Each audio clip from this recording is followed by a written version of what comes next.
This is Real News Media TV, coverage you can trust. Please like, share, subscribe, and hit the notification bell. Select all for daily news updates. Teen and a man injured in separate St. Thomas shootings. The Seaford community in St. Thomas has been rocked by a spate of shootings over the last 24 hours. Since Saturday night, 3 incidents took place in the community within the span of 3 hours. The first, which occurred at 7:32 p.m., involved a 29-year-old man who was shot and injured in the vicinity of Blacksmith Lane. It is reported that he was in his motor vehicle at the back of his premises when several loud explosions were heard. Following checks, it was discovered that he received several gunshot wounds to his right upper arm. The man was rushed to the Princess Margaret Hospital, where he was admitted in stable condition. Less than 10 minutes later, a 17-year-old Morant Bay High School student was shot in his right knee around 7:40 p.m. It is reported that the student, who is also a resident of the community, was in his yard along with other family members when several loud explosions were heard. The teen boy received a gunshot wound. He was rushed to the Princess Margaret Hospital, where he was treated and subsequently released. And around 2 hours later at 9:45 p.m., a police team assigned to the St. Thomas Operation and Support Unit came under fire near the Coker Methodist Church. It is reported that the team was on a mobile patrol in the Seaford area when 4 men were seen in the cemetery of the church. 2 of the men were allegedly armed with rifles, while the others reportedly had handguns. Upon seeing the police team, the men reportedly opened fire, which was returned by the cops. So far, it is not known if any of the gunmen were injured. However, no member of the police party received injuries during the incident. It is not clear whether the 3 incidents are connected. The shootings follow the grisly July 11 murders of 50-year-old Denise Bell and her partner, 41-year-old Jermaine Jeffrey in St. Thomas. A day earlier, national junior footballer Jedine Carr, 18, and the taxi driver Andrew Mullins were gunned down.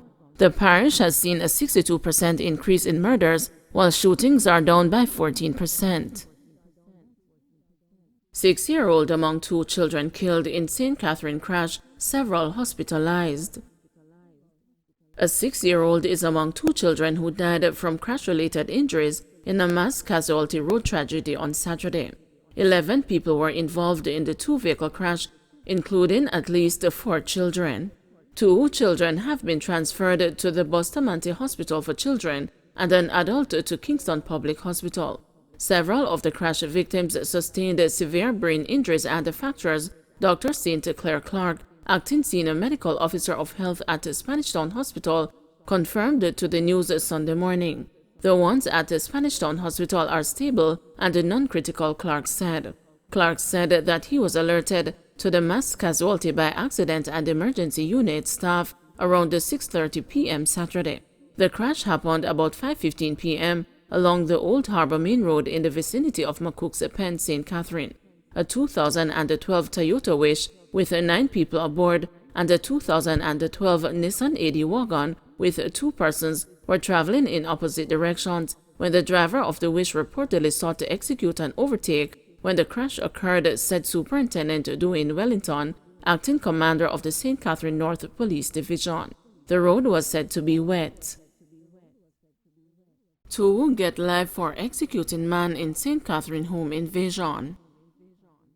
2 Spanish Town gangsters who invaded a man's house in St. Catherine and shot him 5 times in the head have both been sentenced to life in prison. Uriah Morgan and Shane Smith were also each sentenced to 20 years for illegal possession of firearm and ammunition. They are to serve 20 years before being eligible for parole.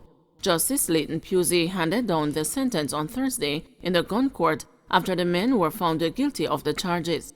The Crown led evidence that about 11 p.m. on the day in question, the now deceased Maxwell Brown was at his Dempsey Pen home with his family when men kicked in the door of the premises and entered. The men then went into Brown's bedroom and executed him. Following an investigation, the 2 men were arrested and charged. High-level police probe into disappearance of Donna-lee Donaldson. The police are reporting that a high-level probe is underway into the disappearance of social media influencer 24-year-old Donna-lee Donaldson. Donaldson was reported missing last week Wednesday. The police say the force's missing person protocol was immediately activated following the report. They say senior investigators from the St. Andrews Central Police Division, with the oversight of Criminal Investigation Branch Headquarters, along with members of the Communication Forensic and the Cybercrime Division and the Scenes of Crime investigators, are involved in the probe.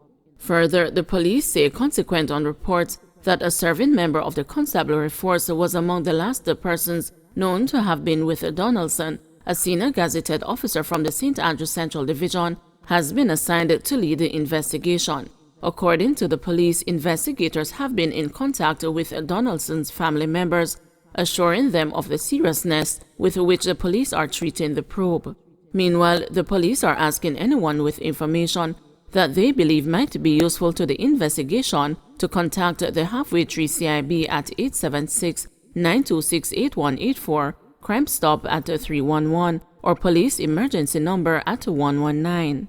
The police say updates on the investigation will be provided as the probe progresses.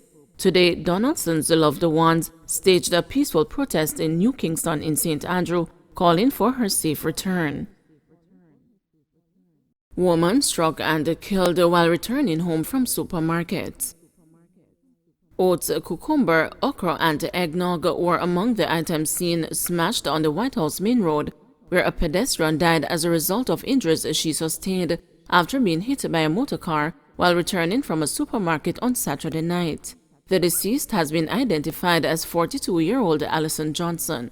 Preliminary reports are that about 8 p.m., the driver of a Toyota Wish motor car was traveling westerly towards the Black River when, upon reaching the White House main road, the vehicle hit Johnson, who was attempting to cross the thoroughfare. An eyewitness told the news that from the moment Johnson was hit, she was immobile. "You see from the vehicle hit her, you see from she drop, she no shake. From the vehicle pick her up and put her down, she not even do so," the woman recalled. "You see for him come out her, him coulda never help it," she said. Reports are that the driver exited his vehicle and ran in the direction of the police station. When the news visited the White House police station, there was a crowd of persons hoping to catch a glimpse of the man said to be behind the steering wheel. The eyewitness said she feared the worst would have happened if the driver did not run. Cops shoot man, one fatally at dance in St. Anne after being hit by car. One man is dead, another is in police custody, and the two policemen are nursing injuries after being hit by a car following a clash at a dance in St. Anne on Saturday. The deceased has been identified as Andre Castle of Woods Town in St. Anne. It is reported that sometime after 2 a.m., cops went to a dance in the community and were attempting to apprehend a man, but he escaped the capture. He reportedly jumped into a car with another man and sped towards the lawmen, hitting two of them. The cops reportedly opened fire, hitting the two men in the vehicle. All four injured persons were taken to the St. Anne's Bay Regional Hospital, where Castle was pronounced dead. The other man who was in the vehicle was treated and released into police custody. He is expected to be charged. And head of the St. Anne Police, Senior Superintendent Dwight Powell, told the news on Sunday that the cops were treated at hospital and released. The Independent Commission of Investigations is investigating the shooting incident. Trade unionist wants a comprehensive review of workplace safety provisions in Jamaica. The Union of Clerical, Administrative and Supervisory Employees has written to Labour Minister Carl Samuda requesting that a comprehensive review of workplace safety be carried out in companies across the island. In that regard, UK's General Secretary John Levy has highlighted the case involving Stevedore Scott Banbury, who died at Kingston Wharves last week. Mr. Levy said many workers have died or been injured on the job over the last few years, adding that the ministry must implement measures to protect the safety of workers. He is therefore urging Labour Minister Carl Samuda to appoint a board of inquiry to look into the series of accidents that have occurred in several industries over an extended period. He highlighted training, supervision, the provision of and proper use of personal protective equipment among the issues that must be critically examined. Mr. Banbury was working on a cargo ship at the wharf on Tuesday night when he reportedly slipped, hit his head, and fell into the water. His body was found at Berth 8 on Thursday. Jamaican man sent to U.S. prison for use of fraudulent passport.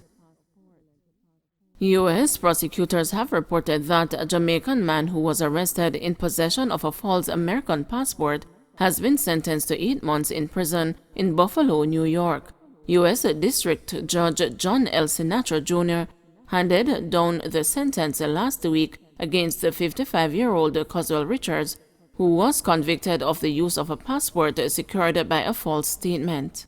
The prosecutors reported that in December 2020, Richards used another individual's name and birth certificate to apply for and secure a United States passport. On that application, Richards also reportedly indicated that there were no other names he had used in the past and affirmed to a passport acceptance agent that all the information provided was true and correct. On November 25, 2021, Richards sought entry to the United States at the Peace Bridge port of entry using the fraudulent passport. He was arrested and placed in custody. Don't forget to like, share, subscribe, and hit the notification bell. Select all for daily news updates.